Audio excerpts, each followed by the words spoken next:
Today, I think I would like to talk a little bit about how my career and basically my work on the last years has led me to try to find the methods of what I call democratizing of site construction, or to help to digitize on-site construction, which I see as critical for advancing our industry. Oh, okay. Oh, sorry. Nothing on. Oops. Okay, yeah, sorry. Yeah, I have been working on digital fabrication like for the last 12 years. I have had the opportunity to have a lot of collaborators. I will talk about some of the projects, to have with different collaborators on trying to understand digital design and digital tools. I have also been working with robotics for the last 10 years, and also in like making my own tools and my own fabrication machines. And one of the important things is that this is the first robot we started working with in 2013, but something that throughout this time has really become evident is that, and I want to communicate today, is how like with through robots, through an understanding of robotics and modes of production, and also an understanding of architectural geometry and of how we can design for these machines, we can really be able to find a solution and architectural geometry, and also embedding this knowledge with the trades and trying to get all of the traditions, to understand all of the richness that has been accumulated through hundreds of years of construction. Those three things together, I believe, are the solution for this. For a built environment that we know, that we kind of keep hearing about how it's not sustainable, how it's not environmentally friendly, how it keeps getting demolished, how a lot, especially in a lot of the cities now, great part of the built environment is vacant or is unoccupied. How can we repurpose it? I think that we have an approach of technological optimism, and that means that I strongly believe that advanced technological developments in like materials and machines can provide us a new path forward, and that can allow us to change to think how we design, and allow us to change how we build. And through the exploration of these two main aspects, that's what we have been working. I was working for the last 5 years at the DRL, and also through my own practice. And one thing that also we are working to do is to enhance stakeholder participation, and that's something that we also realize is very critical to like to enable everyone in the design, but also in the fabrication, and also the people that will live in the buildings, to be part of this process. And the fact is that the more we become digitized, and the more we get that we start to work with geometry and machines, we are more able to bring all the stakeholders to take decisions, or at least to negotiate what is the path forward that they want. Something that is very clear is that there's a lot to learn from the past, that a lot of the structures, a lot of the designs, a lot of the things that we are doing are definitely not new, but are things that are based on a tradition of building, and that the only way of moving forward is to look at the past and to look at these structures and what are the new correspondences to novel methods, to how can we update them, because we always keep referring to the vernacular, so and to how it was maybe efficient, sustainable, and there are many linkages, like 3D printing, for example, with masonry, rule geometry, with like new things that we look into, like maybe hot wire cutting processes, component-based processes, and planar faces. So these are some structures that we have developed, trying to really learn from the past, learn from those structures, and try to find a path to make them, to optimize them. A lot of the work is also through this was like IAAC visiting a school, for example, where we try to also disseminate this knowledge from from how can we design and these geometries, and how can we make them buildable, how can we use them through digital fabrication and digital design. And these are how can we apply the same principles in a modern way. So that's a lot of the work that we do, and that we believe could be a path forward. And something very important always, these are some prototypes that we have done also in collaboration with industry partners, like with Odico, with Autodesk, is how can we integrate that knowledge from the past into the future. So it's not about redefining everything. It's not about rethinking and reinventing the wheel, but it's really about how can we blend traditional methods of construction with novel digital techniques, digital fabrication technology that can make it more efficient while really appropriating the trades and all of their knowledge. A lot of these structures that we started to do, like we really have like very little resources, for example, but we knew that the geometry, the design was efficient, and we tried to pass this over. And something, this was this is a shell that we built in Mexico City, where like we had access, for example, to a CNC router. So we had to make like the formwork out of that, but we had to be sure that all of the curves are like single curvature. There is no any double curvature, that we can lay out the mesh, that it was all form found in using nucleus solvers, form finding software, and then being built. And this is, and we started to realize, like through little prototypes, I mean, this was not so little, but still, like two small prototypes, to really kind of realize the impact that we are having. And something very, very fascinating that for me started to change the way I think about digital fabrication was that when we came to build these structures, for example, to Mexico, I used to work for a long time, so I had knowledge of the trades there. The people, the trade workers will be very enthusiastic, right? They will be very happy about collaborating with us. The next time we come, they will be telling us like, well, you know what? The fact that I'm doing these shells is giving better opportunities. It's giving me better jobs, because now I don't do only slabs, but I also know how to do these structures. And that really kind of say, well, how can we allow them to be full participants of this digital economy? And that has become something that we are trying to do through every project and through the newer ventures. Then we went again 2 years later. We started to look at topology optimization. Again, this shell has been there for a lot of years. How can we also use more sophisticated maybe algorithms and digital design techniques, and how can we still fabricate them using very simple methods? This was, again, we only had a CNC router and a guide. And in this case, we really started to see, well, there is a difference between how do we communicate this digital information, how can we translate it to make it buildable and to help the trades understand it. This shell was stolen, actually, which only happens in Mexico City, but it's in a different place from when we built it. And I don't know how it ended up on that place. So, and it already was stolen 2 times. Someone sold it without my knowledge, but still. So these are things that also happen, but it also shows that we were like very, we were testing these tools. We managed to build a shell, and which is like optimizing maybe 70% of the concrete less, while keeping the structure. It was not designed to be moved around, but it's very, and it's very sturdy, and it's still there. After those prototypes, we started to engage more in, or my career, I started to engage more into digital tools. Like then we had this collaboration with the Block Research Group at the ETH in Zurich. In this case, they were researching this knitted formwork, and they wanted to build it, right? How do we do it?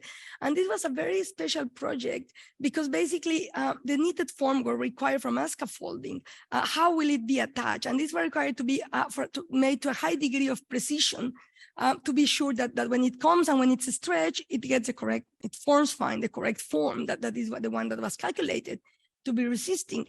We call the same workers, the same trades that have been working with us already for 2 shells, very experienced guys, very good guys that, and they came to develop this part. In this case, there was a very important hierarchization of technology.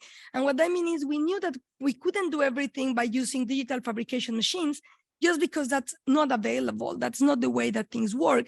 So we had to be very specific about which parts of the project could allow, for example, the 4x4s, they could allow certain degrees of tolerances, whereas other parts of the project, maybe where you're required to have your hook rings, where the cloth will be hanging, require very high degrees of precision. And we had to split the project into these different elements to be sure that it could be built using the trades and using the crafts that are available in a place like Mexico. So we were in charge of rationalizing all of this scaffolding and really building it. So you can see there are a lot of CNC parts that are in between the 4x4s to ensure accuracy, whereas other parts were more able to tolerances. After we built the scaffolding, then the BRG group, they came with the cloth, with the knit. It was able to be stretched on site and tensioned to the rings. It was in the correct shape. There was not really any issues in this step, which I was very nervous about. After that, the concrete cloth was became the formwork. So it was a very great progression from the previous shells. We still require a formwork, still require a scaffolding, although they were already very interesting and very interesting geometries, where we started to move into kind of see, well, how can we actually build with trades? We can actually use this new way of approaching what is formwork, what we know traditionally is a big problem on shell structures, the fact that it has to be built 2 times and that the formwork is a lot of work. So we were slowly reducing from like maybe a waffle structure to like the topology optimized cell, which only had a waffle every other layer, to now kind of really enabling these people to work with the fabric. The fabric remained on site and it was colored. It was very nicely colored with a lot of very vibrant colors, traditional to Mexico. And then here we have the part when we actually remove the scaffolding, the same threads, and then the shell was ready to stay on site. This was like a kind of a very interesting project into building up from the knowledge of the people that had already been working on the previous shells and engaging to, okay, how can we now take it one step forward? And these are like some balloons that we put in the middle to reduce the weight. As Mariana, the researcher from BRG, that was working on these knitted formworks, and that's at the team. So this was like a progression of starting to kind of really engage with the local traditions and with the trades, and to really see how they really are approaching and are getting very excited every time to build a new shell, to build something different, to become part of this process. And we kind of started to believe that the democratization of construction can only happen if we are optimistic about technology, if we believe that through technology, through new technologies, we can manage to have a better use of resources, and we can also manage to allow this to be disseminated and allow more people to be participants of this economy. How can digital construction be democratic? And how can design be participatory? And how can digital design optimize resource utilization effectively, functionally, and beautifully? And I think that these are some of the questions that we are trying to answer, that we are really trying to engage with through all of the different projects. And by democratic, I mean allowing other stakeholders that normally might not be able to participate to also have access to these tools. We started to look at participation from like the side of, for example, in this case is like from the repertoire, from like looking at how we can create variation through having a vocabulary of digital design that is based on a fabrication concept. So we started to explore, for example, in this case, some like a graphic statics form finding with membranes, and how can this can start to allow us to have a vocabulary where the same fabrication technique can enable for different forms and that can be adapted to different users. So looking at different kind of users that have different needs, and that can be adapted to the same design and fabrication system. And also, how can we use these communities and these fabrication methods to create communities that can decide whereas they want to share the spaces, whereas they want to have more privacy. So really trying to allow the final user to be negotiating the design process while providing them enough information to understand the value of each of their decisions, and the value not only on the economic value, but the value and the implications that it has in terms of footprint of sustainability.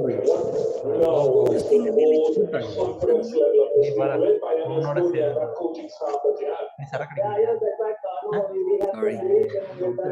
Shall I keep going? Is it okay? Yeah. Okay. Sorry.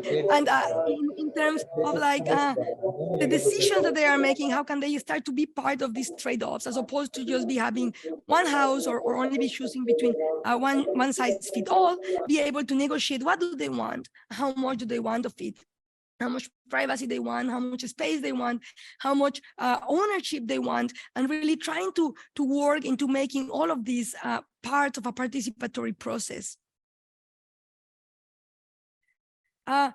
Again, like trying to investigate or investigating what other affordances can we get through these techniques. Like in this case, like if we can have like embedding some of the infrastructure, embedding some of the pipes, whereas like also having off-the-shelf components. And this came from our experience, for example, with like Need Candela, where we know we have very sophisticated techniques, but we also had a lot of off-the-shelf and a lot of a hierarchical rationalization of what was going on.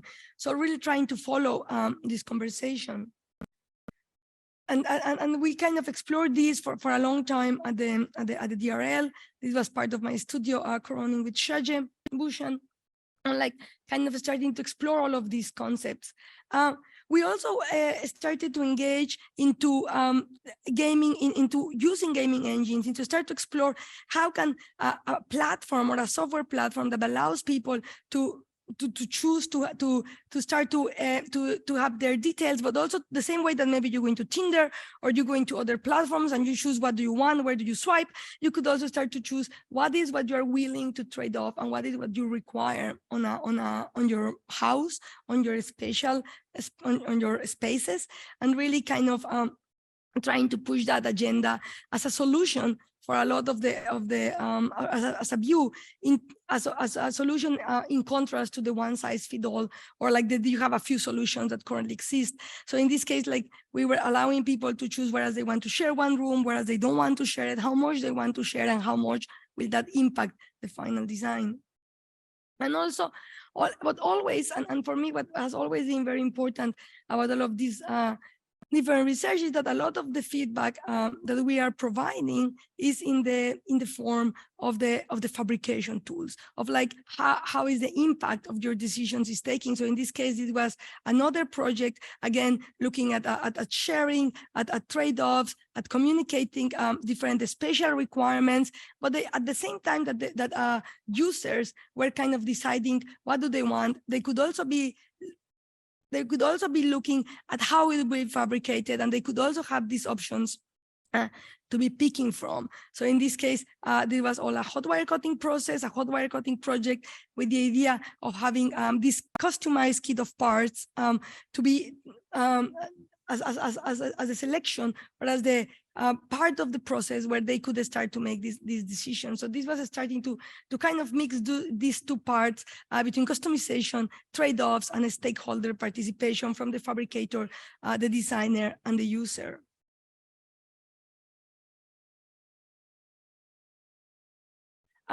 Something that is kind of very important, and that also I kind of acclaim, is like that buildings are really our largest global asset when we think about it.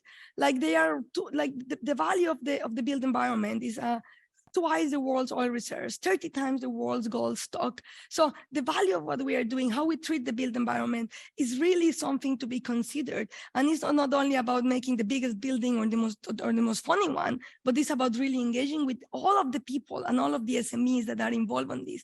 So from this, we started to think about, well, what is the next step? We know like about how can we go from like design from manufacture and assembly, which we know is a concept that has existed since the 80s, and start to kind of change that in what we like to call design for robofacturing. And that is an exploration that we have been doing for the last 5 years into like exploring architectural geometry and how robofacturing can allow us to democratize and digitize the construction industry, and to enable these participatory frameworks that we kind of started to develop in the early stages. And something that at least in the UK is very fashionable now is to talk about the modern methods of construction. How we are kind of re-upskilling and retraining the trades, retraining the construction trades to be part of these modern methods of construction. However, something interesting is that the modern methods of construction, on the way they are refers to offsite techniques. Traditionally, when people are talking about modern methods of construction, they are referring to not build things on site, as a lot of the projects you have seen, but more about like building stuff on the factory and then bringing it to site. And if you're familiar with this concept, design for manufacturing and assembly from the 80s, was like the idea of like producing these components on a production line, right? Like the same way that you might be able to produce cars, to produce these houses or building components, panels, walls, etc. on a way, or like where we have like beautiful machines, huge machines producing them. And then there is all of the transportation and all of the different variables that you're required to consider when first you are manufacturing offsite. And then also you are moving a lot of the construction jobs into manufacturing jobs, which is something that we should really kind of consider when we are talking about the construction trades and about the construction expertise. What happens when we are moving them into becoming manufacturers? Something also is that digital construction is expensive. Digital construction is not currently accessible for everyone. And we know that there are like the machines are pretty large. They require a large degree of knowledge to be started, and you also require enough economic power to be able to start on any of these venues. And something kind of very interesting is that the small and medium enterprises, SMEs, are really 98% of the construction firms. So they don't have access to any of these digital tools, or their jobs are being taken over into manufacturing jobs. So I think that there is something very interesting to really we consider when we are talking about digital design tools and about digital fabrication tools, is that there is a large amount of knowledge that are being left out, and also that are being that are not able to access any of these things that we are kind of talking about. And further, of course, there is a lot of the discourse on like ornament, right? And like how can we get all of this knowledge on material and on ornamentation back into the offsite construction. So what I like to talk about, and what I have been focusing on through the Circular Factory and also through my toolbox, is on what I like to call the democratized modern methods of construction. And by adding democratized, what I mean is on-site techniques. How can we bring these tools near site or on-site?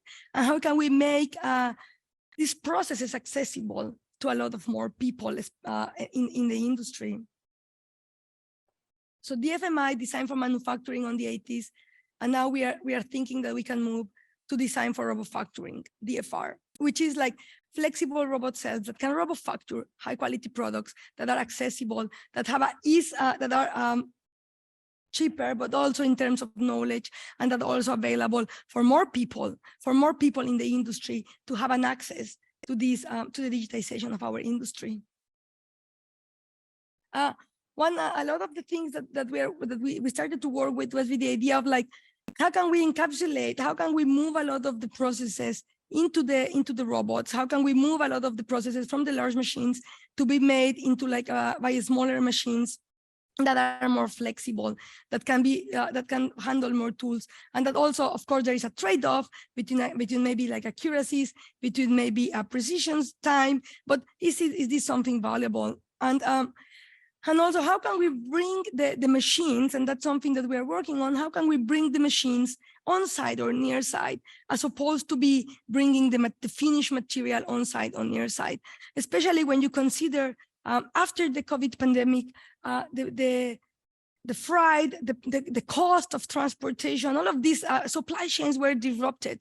We were looking at big issues of like trying to move things around, trying to move goods around, and we are still fabricating things on one part of the world, moving them to another, whereas in reality is that, and we know that other industries like the fashion industry, like the car industry, are also starting to look at the kind of onshoring manufacturing, nearshore manufacturing, and that is something that I think, because we are kind of behind as the construction industry, but we can now kind of start in a higher curve, right? We can start doing this because we still keep hearing about all of these offsite manufacturing that are not working. So we can really start to argue for like bringing the machines near site and offsite. Something interesting, and of course, a lot of you know, is that with the robotics, we do kind of are able to have multiple processes to enable a lot of different processes with the same machine, which makes it more affordable, which makes it easier. So like from a single material to a single machine that could allow us to have as many processes encapsulated there and digitized with the same tool.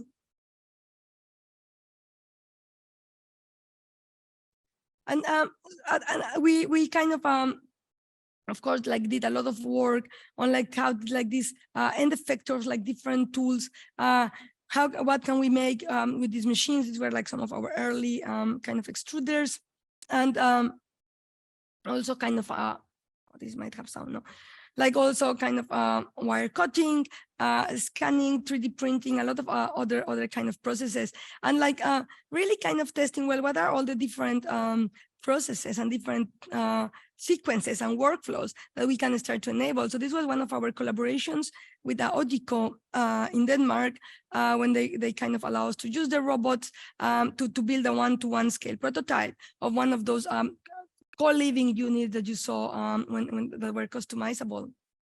And also something that is also important when we think about this is that when you think about on-site construction, it's not only about the workers and about the trades that are there, but it's also about the local economy, like coffee shops, like people around that they start to also to kind of to have an industry, to have customers. When we remove all of that, it's really a bit bigger than just making houses as cars. It's really removing a large part of the ecosystem that fits our cities.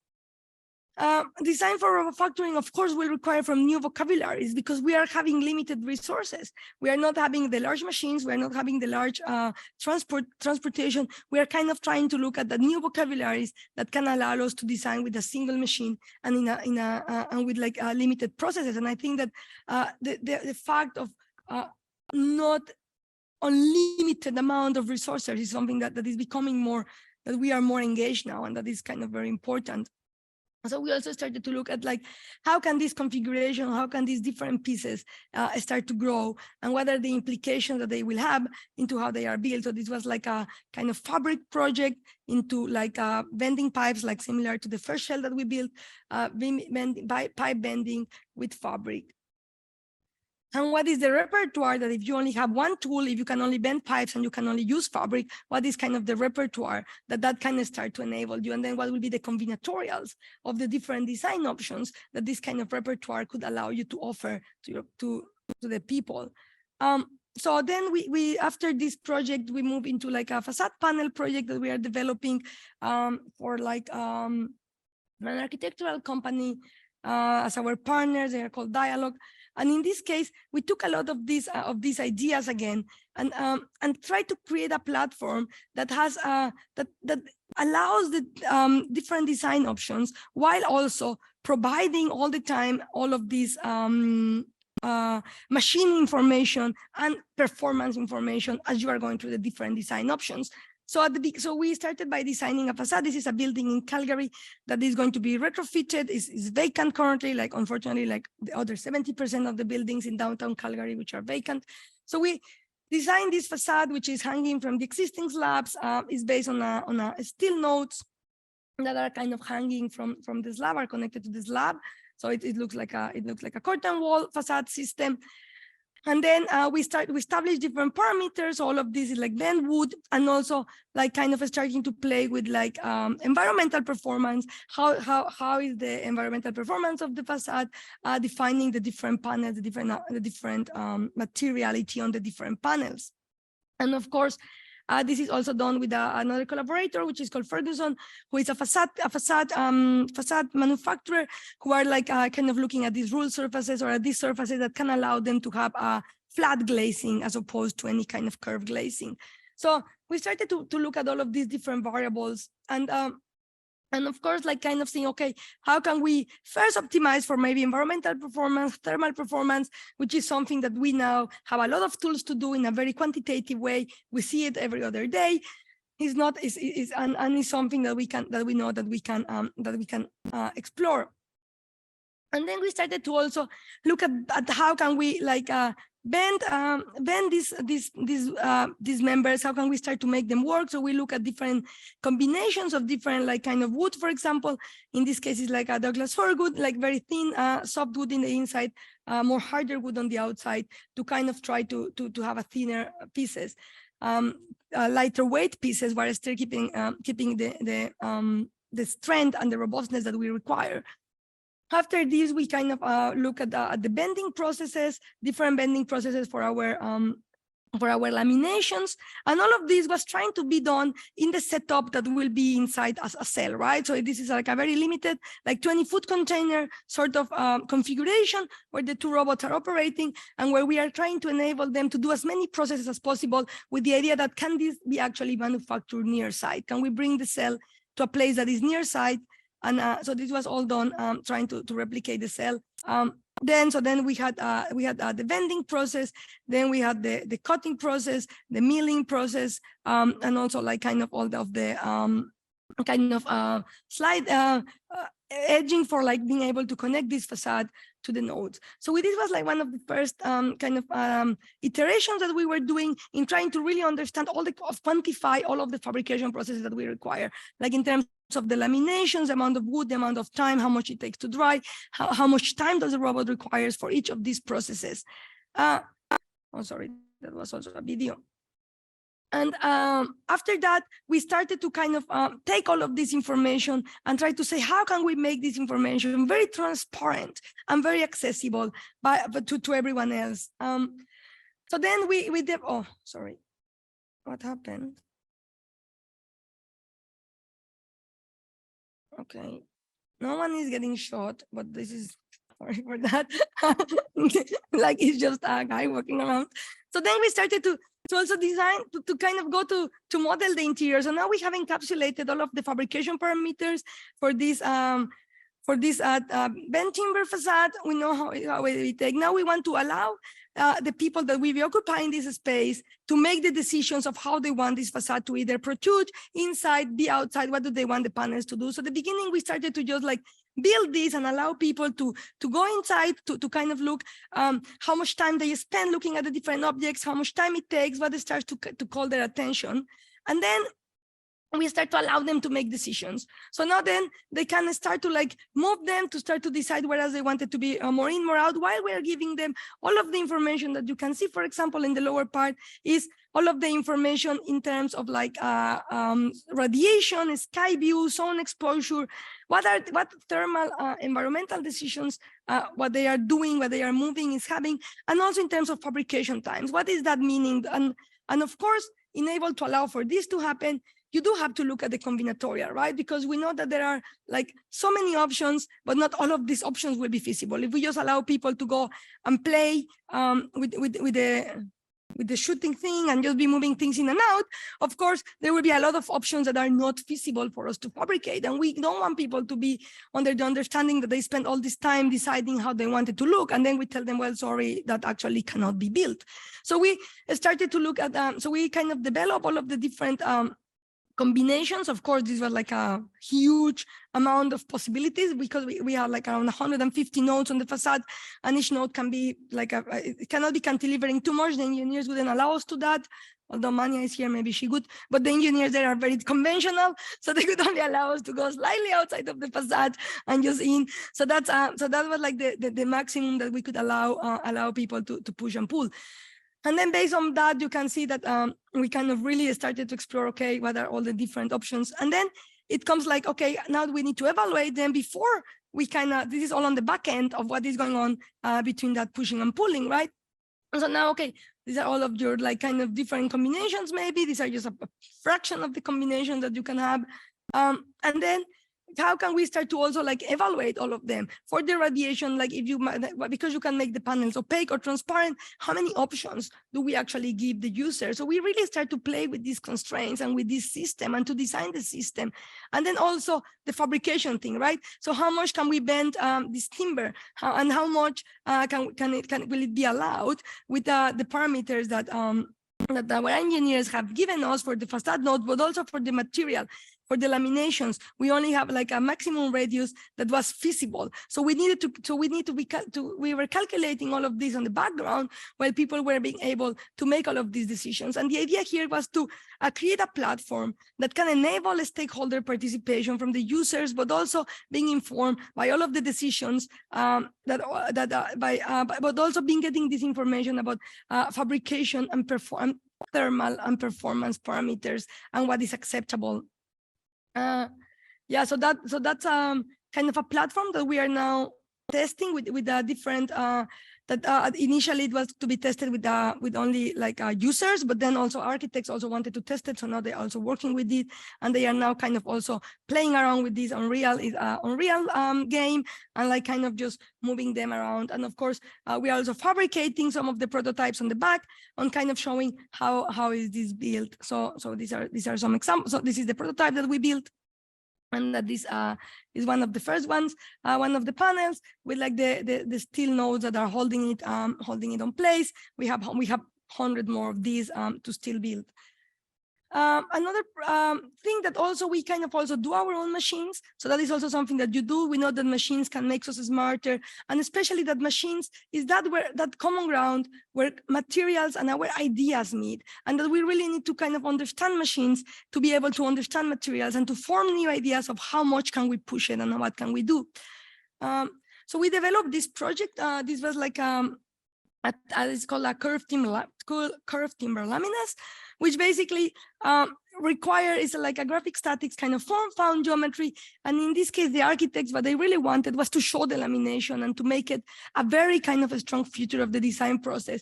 So to kind of have this shape in where like the laminations are more at the bottom, and of course they become thinner at the top. Again, we had like hundreds of pieces here, hundreds of different laminations, especially for the lower members. We also had to come up with ways of fixing all of this together. And the more important way is that we were going to build this like in 1 week. So we also had to find a way of being able to make all of these different curves in a very accurate way in the most kind of fast time. Our robot system couldn't do it because these curves were all different and all have very kind of different acute curvatures. So we developed a machine. We designed this machine, for example, which is like using like linear actuators to be able to bend and also to keep that registration of the different lamps and of the different distance between the lamps that was so important to be perceived. So we kind of could just like be bending all of these different pieces, ended up being like 60 different pieces, and be able to put them together on the tree. And so this is another project that we did with a collaboration with which is graphic statics tree. And we also are working into bringing these tools outside of the lab. This has been a bit more of like a complex project, but we are also like it's following on the steps of, we know that Otico and a lot of others are working on this, in also kind of trying to have our own robotic machine that can, robotic box that travels around, and that is also kind of helping to disseminate a lot of these to do projects like, for example, where you only require one process right now, like CNC milling, or only like drawing, or like these kind of tasks. So that kind of travels around the city and does a lot of projects. We use this for like a more like engagement project, but also for like, for example, these projects where it's only aluminum. This was like a curve folding project that we were developing, where it was only kind of milled, very simple. So it could be actually, it was a kind of project where like the cost of bringing all of these benches to site was very high, and we're trying to look about how we just bring just like our little box and then just like mill them and just be able, it's just about just folding them, just folding the structures to have enough strength to then be able to work and to then be able to perform. So kind of really trying to look at how can through this through exploring different material process and geometry process, we can actually bring make them amenable to be fabricated on a very small space, on a very constrained space, and being able to bring the machines outside of the lab to build them on near site or on site. And this is one of the projects that we are working on also, that really is looking at these like kind of new vocabularies and efficient and sustainable with like limited resources. So this is like the Bejabu project. It's again another collaboration with Zahadit. It's a project in Guatan, which is a tiny island off the coast of Honduras. And again, so in this case, designed this beautiful kit of parts of different components, where actually people that are the clients or the users can come and pick up select their different choices, select what kind of different pieces they want, and furnishes, and bullnoses, and louvers, and etc. So they developed this beautiful configurator that kind of allows people to choose all of these. And then here the question was, well, now that we have this amazing kit of parts, how are we going to fabricate it? And of course, the kit of parts is quite a big repertoire of like different pieces. How can we make them in a more efficient and sustainable way? Should we actually fabricate all of these pieces, bring them to site, and considering that as people pick and choose, there's a lot of variation. So then here, what we say is we came with this idea of saying, well, why don't we can try our ideas? And then we created the circular factory, which is bringing these robots, these tools to the island, and then being able to develop a workflow that allows for all of these pieces to be fabricated on site, with the added benefits of we are only using local materials, so we are not importing the timber, and we are also using local labor and local skills. So really kind of trying to upskill the trades, to show them these machines, which we know that they already enjoy working with new modes of construction, and also using their resources. And so again, so this was about kind of rethinking this timber supply chain, like kind of instead of bringing the parts, just taking the materials and just producing the parts on site, near site. This is kind of early parts when we started collaborating also with IAAC 3 years ago on the developing of these different parts. What are the different elements that are required, and started to think about, well, maybe some of them that are just like straight elements could be kind of just done by the people on the island that already know how to build with timber, whereas we're only going to like maybe focus on some of the more complex ones. So it was again really start to look at what are the digital fabrication processes that we require to try to keep, to make a factory with like the smallest footprint and the most efficient use of machines and of resources. So start looking at all the different elements, how can they be fabricated, and also how can they be part of this bull nose. So this is our rationalization of the bull nose, rationalization of those pieces into the more straight elements, curve elements, and how do they work. And something that kind of is also interesting is to kind of think about this like, on digital, and what we are trying to argue for is for the idea of digital timber, that how we can really like improve the digital capacities of the local workforce and their safety, and really kind of try to assimilate with the existing workflows, with the existing legislation. There's no like bringing new stuff. And in comparison to what the industry seems to be yearning toward, which is mass timber, which is large machines, huge machines designed for manufacturing, construction workers becoming manufacturing workers, you need to consider that although timber is very sustainable, as we hear nonstop, there is a high transport cost of the volumetric pieces, and more importantly, it doesn't really benefit the local economy. The local economy becomes an spectator on the whole fabrication process. So this was like a lot of the ideas that we were developing, and it kind of brought us to actually make the circular factory. And this is just like a tweet that I kind of think is very interesting, where it says like, if you are not leveraging technology to establish a decentralized supply chain with a focus on flexible localized assembly, you are behind. And I think that this is something very, very interesting, like how we're moving away from that mega factory. So we started to look at that with the circular factory, to kind of start to look also at what other customizations level can we offer, since we're going to be near site or on site. So here we're looking at customizing also the laminations, like showing the architects, okay, we can do all your pieces that are all different, but also maybe if you want other degrees of customization, how can we also deal with that? Can we also offer all of these other benefits? This is one of the first pieces that we did as a test. This was done in Hook Park before we had the circular factory. As the initial test of the workflow, it was like a cross-laminated timber that we did, and that was our first proof of concept. And here again, using the tools, using the robot as the most important machine in the factory that can have all of these different tools, all of these different end effectors, and that doesn't require from a large number of machines. So we were really trying to keep it for the most minimal footprint available. These are some of the first sketches of the factory, of the setup of the factory. What will it be? How will it be working on with the setup machine? Where the material is coming from? Where will it be going out? Where is it going to be stored? And also the different the three different configurations, very much based on having the robots at the core of it, being able to do either collaborative process, single processes, working together, but also allowing them to have the maximum flexibility of work when maybe they can be working on different tasks to different sites. So this was the initial sketch, but this is very much what the factory kind of now has been somehow modified. But is kind of the very basic essence was already here on these initial sketches developed here in collaboration with IAAC, and in like kind of really trying to think about what is the essence of having to have as many processes as possible inside the robot. And also, as you know, sometimes when you work in other countries like Honduras, maybe the timber is not exactly straight, it's not exactly all the same, like maybe it happens in Europe. So we are also trying to incorporate from early stages the idea of feedback, of motion tracking, of having a scanning step that can allow us to see how are the different pieces deformed, because we know that they won't come straight, and how can we adapt our workflow for that. So there was the concept of feedback is something that we are using to kind of make up for the lack of a standardization, let's say, on a standard, although the material is a standard, is not super standard. So we were starting to really embrace these from the very early stages of the factory design, and of course looking at the different production workflow, right? Like what is coming from site, from the designers, from the management of the factory, and for the fabrication. What are the different requirements? But each of these stakeholders, what do the designers and the architects need? What do the management of the factory need? What do the fabrication need? And what is the information that should be given to each of these different stakeholders? And of course, we then started to make it into like this game, right? We have the different characters. What are they looking for their dream house, for complex geometry, for a design app?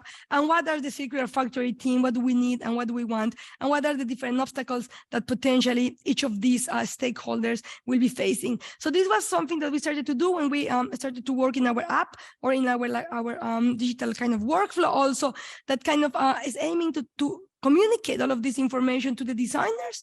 Like what are the design modifications that they are doing, what fabrication and material implications are having, and also eventually to the client. What is the total cost and time? And eventually we aim for a world where a client is not like, oh, why is the project so delayed if you did so many changes? So they can have this information beforehand, right? They can know what are the cost and time of their decisions. And of course, also developing a data workflow to be able to communicate from the designer to the different machines.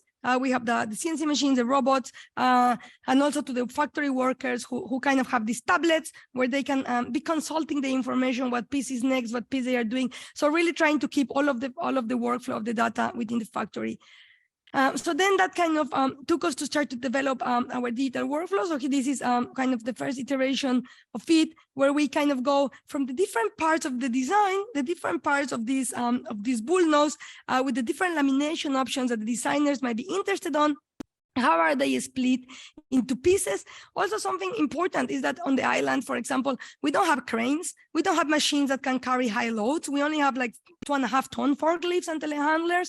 So we also need to make our pieces on a size that is small enough to be able to be carried, and also to reduce the amount of waste, right? To be able to enhance our nesting so that we don't have that we have the minimal amount of waste, the most efficient use of materials, and also lightweight pieces that could be made on site, then transported by the workers, and then like plugged into the different elements of the bullnose facade components.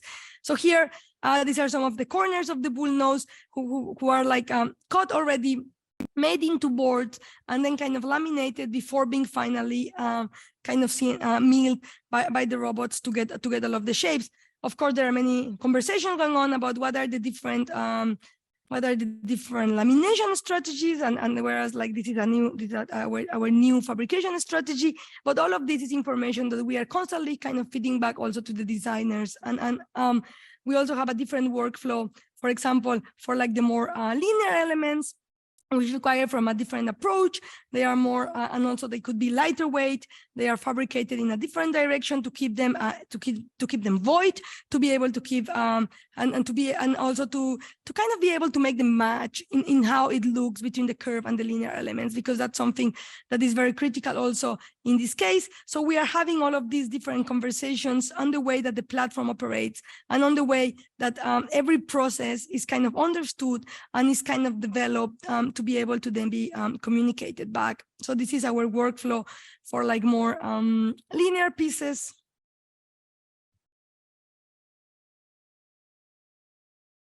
And again, like these are all like the operations that are done through the robots and then assembled by the local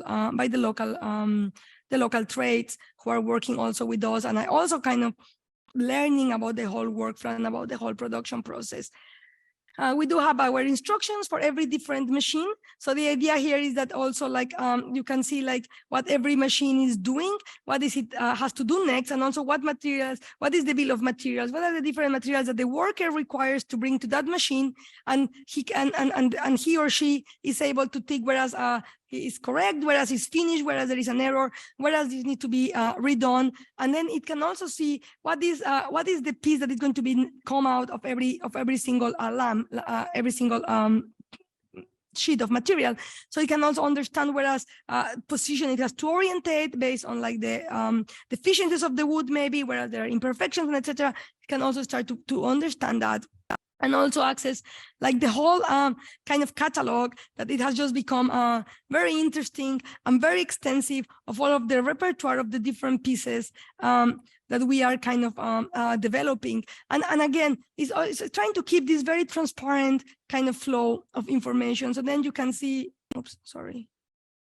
You can see for every piece, what is the fabrication progress, how much is left, what is the different processes that it is going to be going through, where it is now, where it is going to go after, and ideally, like our clients and the designers, everyone, we are kind of communicating this information back, so there is a full understanding of what is going on and how is the process happening. And our scheduling, which has also been kind of a very interesting part, because like we have all of our, of course, the processes are going in parallel to keep all of the machines kind of working. Again, with the robotic cells, but again, also sometimes like a part goes wrong, so kind of things have to be moved around. So that's something that we're also kind of improving based on how our different kind of trades and carpenters working with those are getting used and are kind of getting interested in the different parts. The robots, this is like when our robots arrived to the island last year, we didn't have our factory finalized, so we had to host them in like a bit of a temporary location where they were living for a year, still working and doing some stuff. It was somehow exciting and at the same time a terrifying process of getting all of these tools I mean, and a lot of the things that sometimes are not considered, like there are no roads, for example, but it's kind of important maybe when you are moving big machines that have high degrees of precision. So this was a lot of the things that we have been working with, that we have been like kind of reacting to and really trying to adapt. And this is the track getting downloaded. And this is our little guy also kind of helping us to scan the site and to get an understanding of the roads and of what is going to come. These are the pieces that kind of built actually the two robots on their temporary location now. In 2 weeks, they're going to be moved out of there. This was their temporary location in the carpinteria that we call carpinteria. And this is actually CF1, where we already have some of our wood shop tools, like our planer, our jointers are there. And all of the other machines are coming. So this is a picture just like from Monday, from yesterday, when the machines started to be start to come in. So we are so this should be finalized kind of very soon. We also have a little prototype in Venice where we build one of these bull noses to kind of show all the different processes, and also kind of is on purpose, kind of in pieces, right, to show the different steps, the lamination strategies, and how it all kind of comes together. And some of the things that we are kind of also looking, maybe as the project is becoming more complex, is also to kind of we are like, what else can we do once it's not all about timber, right? But can we also like start to implement some like concrete 3D printing, some other kind of things on the island? So we are really like as people and as the local people gets excited and starts to really engage with the digital machines and with the fabrication, we really see that more opportunities that maybe at the beginning we thought is only about timber are really kind of starting to come to us. So that's something like very exciting, that we are kind of really how when we make these machines, bring them on site, the people really become super engaged and really, really enthusiastic about them, about owning them, about keeping them forever. The idea was that the factory might move around. Now it seems that people will really want to keep them. So it has been also a very exciting process to see with the locals in how they kind of receive these ideas and engage with them, and then just become very fascinated and very eager to learn and to know more about it. So what we're trying to do is this decentralized, distributed, democratic fabrication through the flexible and adaptable microfactory, which is almost completed, to a software that allows for a stakeholder participation, that allows to give information back to the designers and to the clients. And we are also developing our micro-credentialing program for upskilling the trades and for training. So we are aiming also for them to learn how to do like digital timber, digital carpentry, and then have eventually and ideally a better future where they don't have to immigrate to other countries, but they can stay on their own country. So that would be like an ideal situation. And yeah, this is our little island. So we invite everyone to come and visit us. Of course, you can see it's very nice, very pretty. The factory is just behind the building there. So when this drone was taken, we took this image last year. So the factory was just under construction. But if you were to see this image now, you will see that behind that building we call the Beta building, you will see circular factory kind of just behind. So we really invite everyone to come and play with us in our factory in the beach. Yeah, have some pina coladas. Yeah, so that's what we're trying to do. That's what we are aiming for.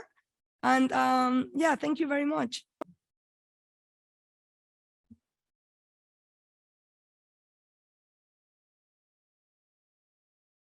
Thank you, Alicia.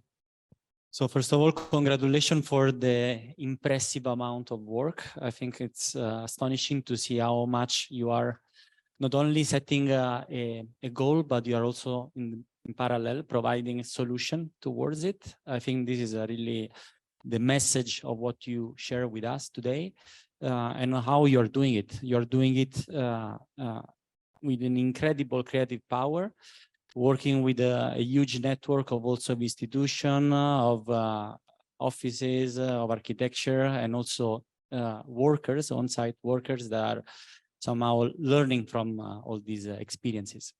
So I don't want to poke you with these questions, but I mean, it's there. I think all your effort is in trying to leverage, evidently, you said it, is on trying to leverage the democratization of these tools in the industry. And the industry of construction works through standards, no? Standards and certification. So I'm trying to somehow, based on your experience, that's why I don't want to poke you, but based on your experience and also this vision that you have on how to somehow leverage the importance of these tools and approach, where do you see more challenging for the industry to start adopting at a larger scale this solution? You mentioned many dots, but I'm curious to understand, where do you see this process lacking the most? I mean, I think for us, the aspect of standardization is an important one for sure. It's something that we don't want, that we think is very important.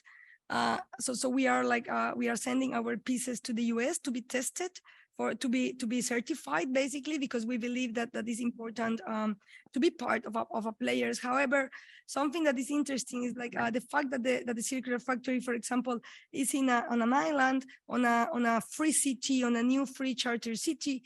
I think it's important to say that a lot of things there is like resistance or like to kind of do things on a different way from the beginning, right? So we do have had a lot of support, and I think that something important for us was to settle on this island, and where at the beginning we didn't really know how things were going to work out. When we started talking with you, we didn't really know what was going to happen, and people has actually reacted very, very, very excited. And I think that sometimes we think that the problem is bigger, but I mean, I do believe on the standards. But also I think that when we like, and something, for example, with the workers, with all of the trades, the construction workers, when they work on these projects, they just become so excited, and they also are like, well, I want to learn. And something, for example, one when we were doing it Candela, and I already had on the other two shells. And one of the guys, he will come to me and he will say, hey, Alicia, you know what? Now I earn more money because I show my clients, look, I did this shell so I can do more than columns and slabs. And it's fascinating to hear that actually we do have the power to bring these and trickle these through the supply chain to the trades and to other people to actually benefit from this. So I think that that there are big benefits into allowing them to be part of this while keeping with, of course, health and safety and all of this. So I think that there is a lot of issues on to establishing establishing the factory, for example, and that we kind of were able to do it on a free charter city is very critical. But now we are really trying to comply with all the standards and still but not all the regulations. And I think that there is a mess up in terms that has resulted very beneficial for a few, because they say like, oh, there are no standards, so there are no regulations. And then they start to say like that you don't want regulations. But I think that there is a very important differentiation between building up to a standard as opposed to having a ton of regulations that don't allow you to set up a factory or to set up something new. So I think that there is a problem with the current regulations in a lot of the world. Like, for example, for us, it was like, are we a manufacturing company? Are we a construction company? What are we? What regulatory framework applies to us? What are there? And that is really complicated. Whereas if we're only about like only, for example, safety standards, health standards, the wood standards, all of that we do comply. But what people cannot understand or what people struggle to tell us is, what is your regulatory framework? Because you are not construction or you are not manufacturing. And we're like, why do we need regulations? We can only comply to standards. So I don't know. I think that that's maybe, yeah, that has been a big issue for a long time. Oh, for sure. I mean, yeah, I think you are already solving a lot of problems. I mean, you cannot solve the full problem of adoption of the construction industry in terms of novel technology. I think you're already contributing quite enough about it. Let me open to the public as well, to our students and guests. If you want to make a question there, okay. Alicia, coming to you. Hi. I think that it's really impressive. I think that you are setting a field of these kind of digital companies. Congratulations. It's really an amazing work. And my question is, how are you right now struggling in using different techniques in one factory? Like you are milling and you are also printing and you are like mixing different parts that normally we see in companies that are totally apart. That's a great question. Currently, we are not 3D printing, and one of the reasons, well, there are many reasons, but one of them is that we know that, so the way that we have the track, right now the robots are only kind of milling and doing timber processes. Once we start 3D printing, we are looking to kind of isolate one of the robots. Definitely you don't want any dust and stuff into your printing process. So we are looking to have like, we do have a window, I don't have photos of that, but we do have like a glass. We do have like a big window that, and then we can also like split the robot cell. So the robot cell eventually, like if the robots are not working together, we are isolating one part of the robot cell to keep one robot for 3D printing once we start that. Of course, ideally, by the time we need 3D printing, we can have a bigger factory, we have more clients, and we have more robots. But for now, we have designed the factory to be able to be split to keep that in isolation. That's totally correct. Alicia. Hi, Mania. But I have two questions. So I'll start with something that is more alien to me. So I'm wondering, when you are showcasing, you know, the design of the facade, the retrofit facade, and you are, let's say, testing different options, but you're also allowing us to understand the meaning of a choice of a certain option. And what is the feedback on that? So who has understood, let's say, the impact of this kind of option, and have they chosen something different? The same maybe for the choice of people, let's say, to understand if I have a balcony or if I choose this design or that design. So I'm wondering, what is the feedback to you on that? And how do you kind of incorporate that back, you know, not only in the design, but back to the fabricators, back to the performance of what it is that you're supplying? Yeah, so right now, so when people are making the decisions, they are getting that information into the the sliders, right? So they can see like environmental performance, fabrication time, fabrication cost. How is that moving as they either move in and out? At the beginning, it's very difficult, like to get people to engage with this kind of idea. So at the beginning, for example, we didn't do it in VR because I thought that would be even worse. So it's just like people are just clicking on a button with the arrows, and then they can move up and down and back and forth. So something that is interesting is at the beginning, we have to tell people, and then we have to move the keyboard for them. And then they kind of, this is what is happening. Then they understand, and then they start to get engaged. And the more interesting things is when like people start to ask like, well, but I am on the floor above. So how do you, and I want more of a balcony, but the guy below doesn't. So who has the more preference, right? So we did the first deployment of the engine.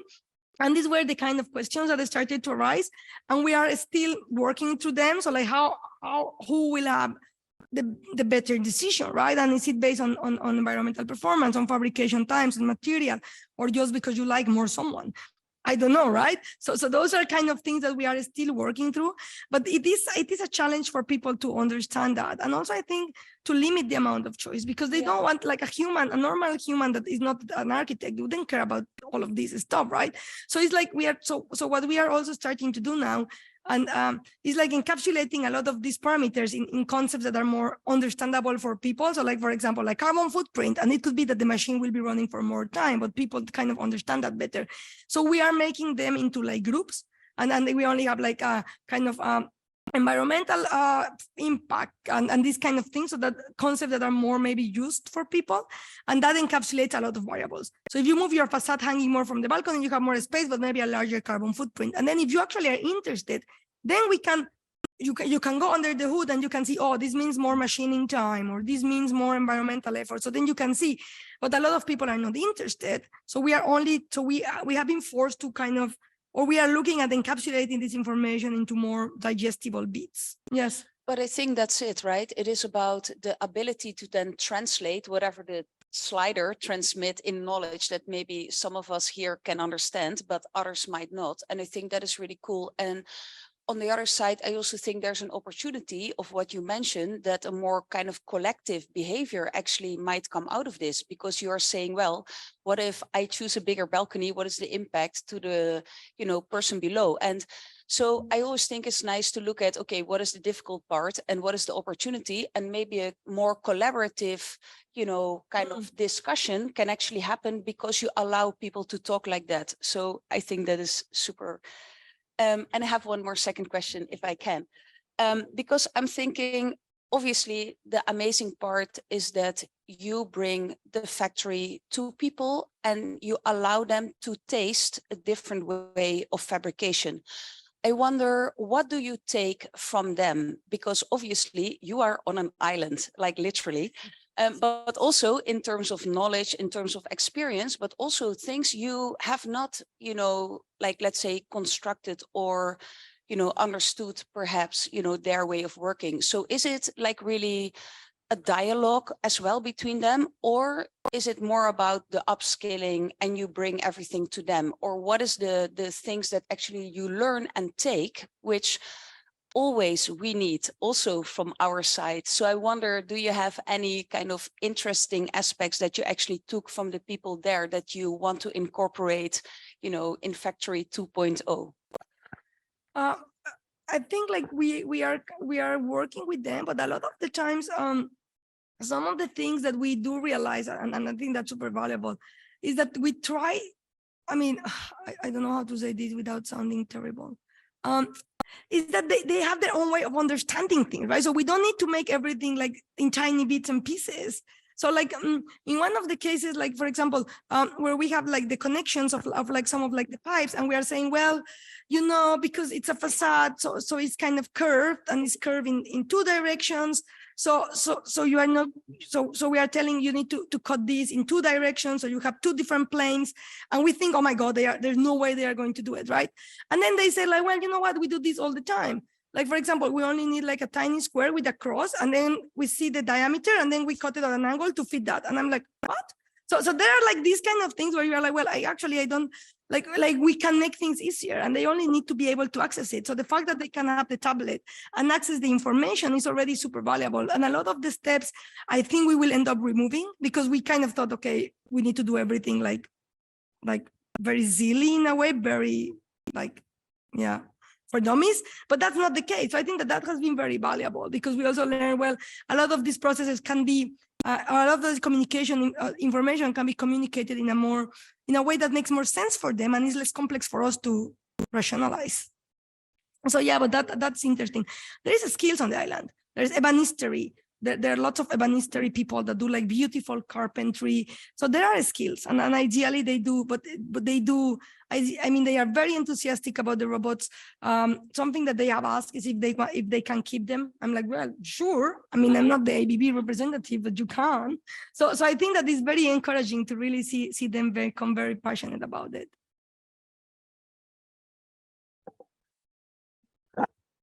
Amy, you wanted to take go for it?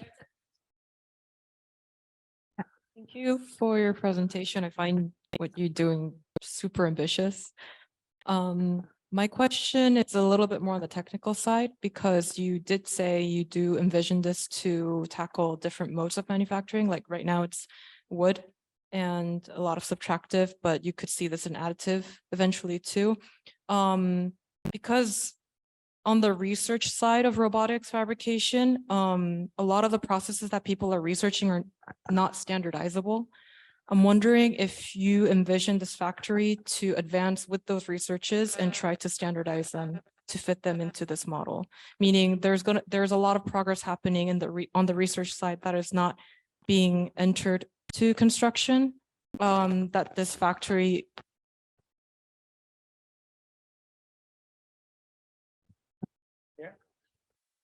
The what, sorry?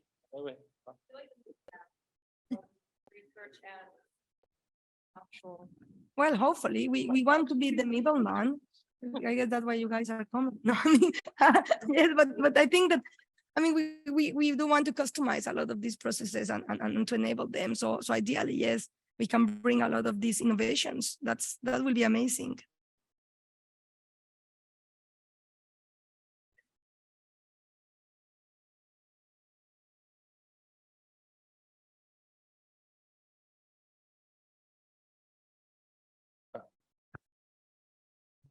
Hi, Alicia. Thanks for sharing your work. It's really interesting to see some of the tidbits that we're learning here and finding so challenging be employed in the real world. My question is about renovation and future adaptation of these spaces, these highly customized spaces.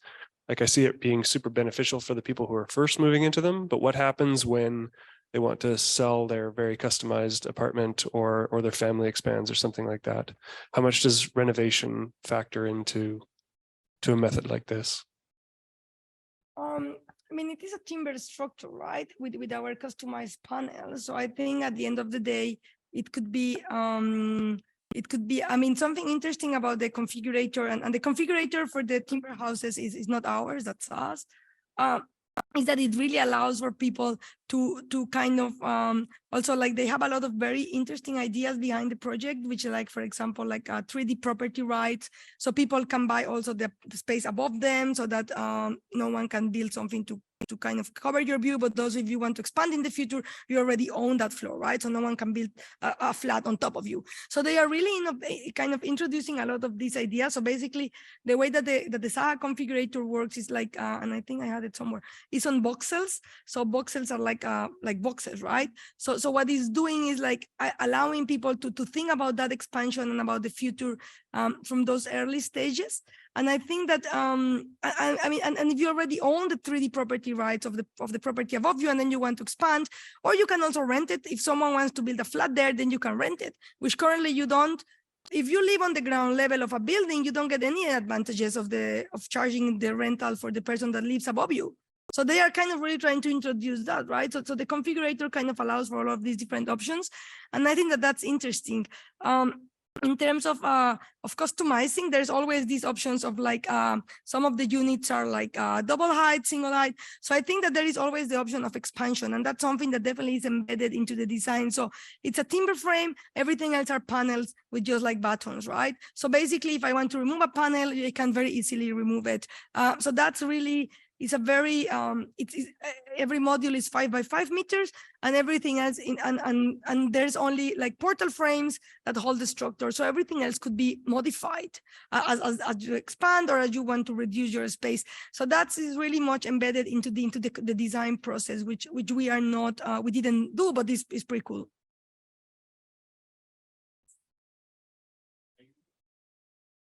Yep.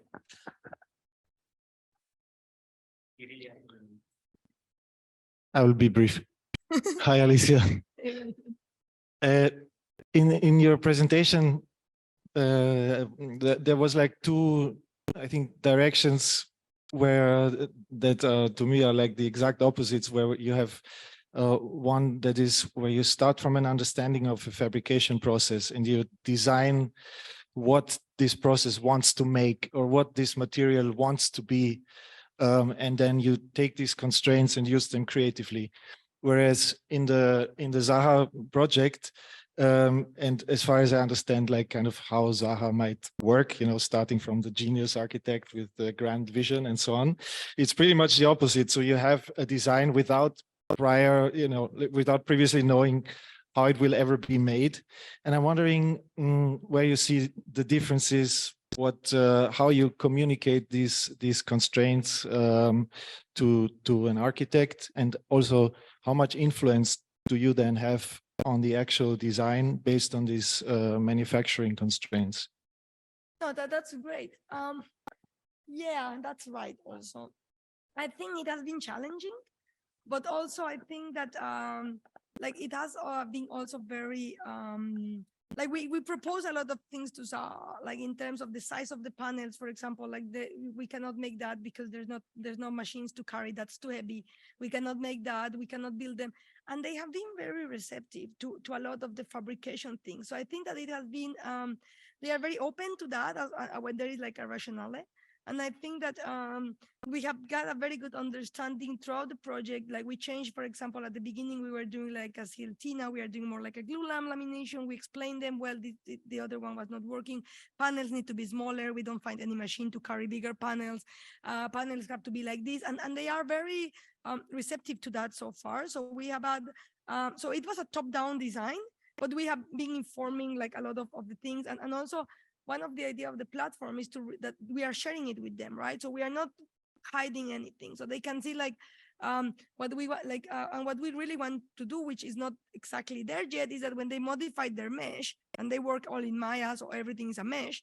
When they modify a vertex, they can see, okay, that will take longer to do, right? Because sometimes it's like really just tiny millimeter movements on a vertex that change the nesting all like incredibly. So we really want them to have that information, so that and of course Zaha never ends designing, so every other day there is a new design, and that's great because we can feed that back to them, right? And I think that it has been a very interesting process of them aligning to the production and to the material capabilities. Other thing is like we're using only Honduran pine, which is very different from European pine, and they are on. It also has its own tons of issues. They are also reacting to that in terms of dimensions, of weight, of amount of laminations, of the thickness of the pieces, of the curvature. So far has been interesting. Has been a good collaboration, I have to say. Fantastic. Very interesting. Thank you very much, Alicia, for this journey through exploration, research, getting into industry and making this dream, I would say, or this goal to make technology a slightly better world. It's fantastic to see this happening, and we're very excited to see after now 3 years we've been speaking about it. It's finally happening. It's finally turning on. We have all this machine working. Very happy. We have students from MRAC that now joined the team, and hopefully more in the future. So hopefully we're getting there. Thank you very much, and see you soon.